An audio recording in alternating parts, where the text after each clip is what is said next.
My father body shamed me and made me cry in front of our entire family, so I gave him a brutal reality check and told him I never wanted to see him again, plus all 3 updates. My father has always joked about my body. Despite the fact I am 110 pounds at 5'3" and he is 240 pounds at 5'5", he thinks it's funny to put me down about my weight. When I first introduced my boyfriend to him, he said aloud he's surprised anyone would date me. The worst part is he knows how much it has affected me in the past. When I was a senior in high school, I confided in my school's counselor about it, but she laughed in my face. She said I was delusional, and if I have self-image issues, I need to be put in a ward. This brings us to yesterday. I visited my parents' house for an extended family gathering, and very quickly my father began making fun of me. Look at how her thighs jiggle. Look at her stomach folds when she's sitting. I was on the verge of tears already, but he made one more remark that completely sent me over. How do you even have a boyfriend? Is he into whales or something? I mean, can he even find the hole? At that moment, I lost it. I stood up and through tears started screaming. Fuck you. You weigh more than twice what I do. Your gut rests on your thighs and you're insulting me? What kind of a dad are you?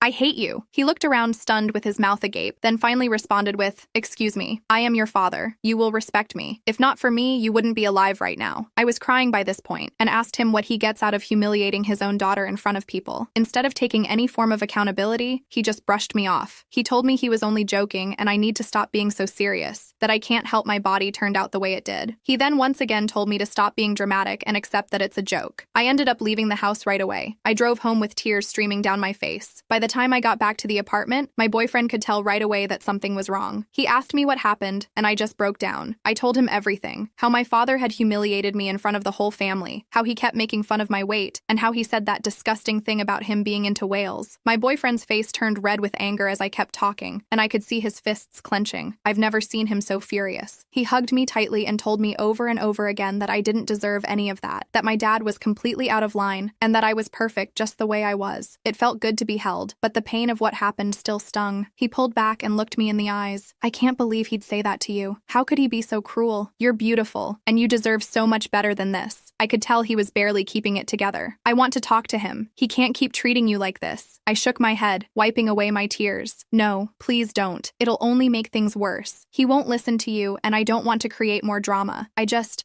want to forget about it for a while. Please. He sighed, but he nodded. All right, if that's what you want. But promise me, if he ever says anything like that again, you'll tell me right away. I can't stand the thought of him hurting you like this. I nodded and hugged him again. I'm just so lost right now. I don't know what to do. Update 1. I sat my father down as per my boyfriend's request and tried to speak to him again. It ended up being the same as the previous times. My partner's father has heard of what's been happening but never witnessed it until yesterday. My parents came over to visit again with no knowledge that my partner's parents were there. It was only a visit for planning my 21st birthday. My dad didn't seem to care that there was a new member to the audience and started his joking around. I was wearing a pair of tights, which some of you know as leggings, as my sweats were dirty. I rarely wear tight clothes as it gives my father more fuel to his insults. I was making coffee and he shouted, "Why are your thighs jiggling like that? Do you actually train?" My mother laughed like it was the funniest thing ever, and I heard a smack and my dad yelping straight after. That's a common thing between my parents, but it usually only happens in front of others. My future in-laws didn't say anything, but I could see they were confused and annoyed. After the next couple of pinches and comments, my partner's dad lost it. He started berating my dad and told him that he's a pathetic excuse for a father. Told him that for all these years he had to ensure I was okay because he didn't have a clue to raising a child. How sick he was for even thinking it's okay to treat a daughter like that. He made sure to tell him how he has damaged me mentally to the point of just accepting it. How many times his son had to hold me until I cried myself to sleep over one of his jokes. That went on for what seemed like forever, and my partner soon joined in. It ended up being turned to my mother, who tried to switch sides again. My partner's mother is a good woman, but she has a nasty side and she wasn't afraid to show it. She is one woman you don't want to upset. She ended up saying that they either apologize and get the F out or they no longer have a daughter. They apologized, but my dad still couldn't see why it's so wrong to joke. It's what fathers do, apparently. I was crying during the extent of it and still am. Not about the fight, but the fact that I know just how pointless it was. I was right as he came back today and gave me a bag with holes cut into it. I got your birthday outfit. You won't actually fit into a dress. So I got this bin bag for you. I even made the holes bigger for your arms and thighs too. Make sure to wear a belt. I just froze in place and could only focus on his smirk. I was still standing there, bag in hand, as he drove away. Later on today, I got a message from him related to my writing and art that he found. He started mocking that too. He commented on how I wish I could be as perfect as the characters I come up with. I use writing drawing as a way to cope, and he is right. I do wish I could be that perfect, that confident. Normal, but I'm not. I'm a screw up. He made that clear. He made sure to let me know that I will never be as good, that I don't have have the gene that's been passed down through generations. Update 2. I made my dad a gift basket with a note since he loves to read what I write so much and won't bother listening in person. This is what I wrote to him. Dear Dad, since you like my writing so much, I decided to take the time and spell this out for you. This basket contains many options to help you. I've noticed your body has lost its good shape and is honestly just not pleasing to look at. So I have included many workout pamphlets and personal trainer contacts to help you with that. One in particular will surely help you with that stomach of yours. I can only imagine your frustration having a daughter that is fitter than her father. Since you clearly love taking your frustrations out on me, I highly recommend reading through the therapist contacts I have included in this basket. I will advise you to let Mom seek out these therapists too, as her backbone is non-existent, and she lets awful men walk all over her. Fun fact, 110 pounds for a woman that is 5'3" is healthy, if not bordering on being underweight. However, 240 pounds for a man in his 50s and is just scraping 5'5" is concerningly overweight. I would suggest taking care of that. I would hate for someone to start mocking you about it. It is very unpleasant. Now, all pleasantries aside, this will be the last time you hear from me. This will be the last time I call you Mom and Dad. Since I have all of my documents,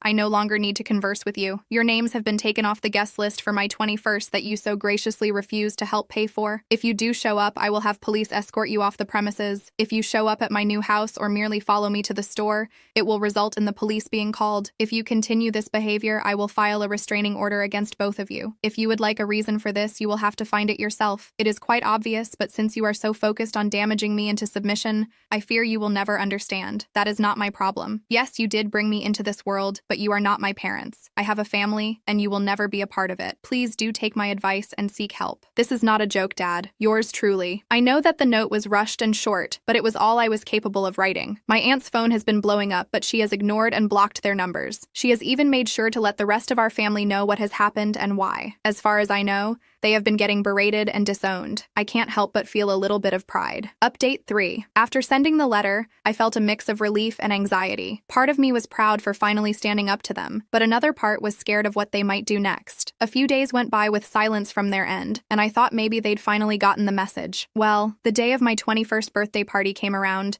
and I was trying to focus on having a good time. I was surrounded by my friends, my boyfriend, and his family, who have been nothing but supportive. We rented a small hall, and everyone was laughing, eating, and dancing. I was starting to feel like maybe I could have a good time without interruptions, but just as we were getting ready to cut the cake, I noticed my boyfriend's mom whispering something to him and nodding toward the entrance. I followed her gaze and my stomach dropped. There they were, my parents, standing right at the doorway like they had every right to be there. My dad had this look on his face like he was trying to appear calm and friendly, but I could see right through it. My mom was holding onto his arm, looking nervous and unsure. I felt my hands start to shake, and I quickly looked away, hoping they wouldn't come in and ruin everything. Before I could react, my boyfriend walked over to them with a stern expression. I couldn't hear what he was saying, but he was shaking his head and pointing toward the exit. My dad started to argue back, his voice raising. I saw a few of my friends exchange worried looks, and my aunt, who had been sitting with her husband, got up and made her way over to them. The next few moments felt like a blur. My dad started yelling about how they were my parents and had every right to be there. My boyfriend's dad quickly stepped in,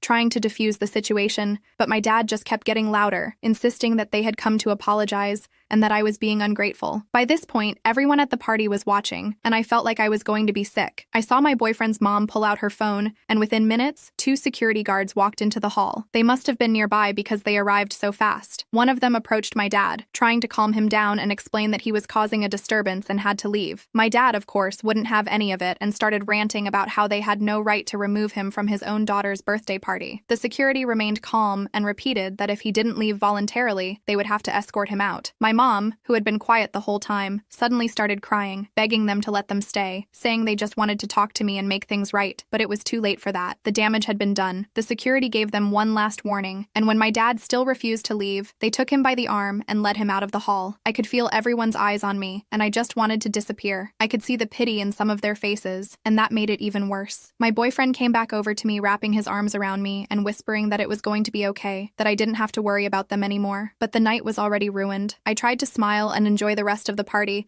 but it was hard to shake the feeling of embarrassment and anger. The next day, I was home alone when I heard a knock at the door. I peeked through the peephole and saw my parents standing outside. I really didn't want to deal with them, but I knew they weren't going to go away. I opened the door just a crack, enough to let them know I was there, but not enough for them to come inside. "What do you want?" I asked. "We just want to talk," my dad said. "We're sorry," my mom added, looking at the ground. "We didn't mean to cause a scene. We just wanted to apologize and see you." I shook my head. "It's too late for that. that. You can't just show up whenever you want and expect everything to be okay. Please, honey, my dad said, his tone that of a scolding parent. We're your family. You can't just shut us out like this. I felt a surge of anger rise up in me. I can and I will. You made your choices, and now you have to live with the consequences. I'm done letting you hurt me. My boyfriend, who had been in the other room, must have heard the commotion because he came out and stood beside me. She's told you to leave. You need to go now. My dad looked like he was about to argue, but my mom tugged on his arm, pleading with her eyes. They both turned and walked away, my dad muttering something under his breath as they left. As soon as the door closed, I burst into tears. My boyfriend pulled me into a tight hug, whispering that I did the right thing, that I was strong for standing up for myself. And even though it hurt, I knew he was right. I was done letting them control my life, and I wasn't going to let them drag me back down again.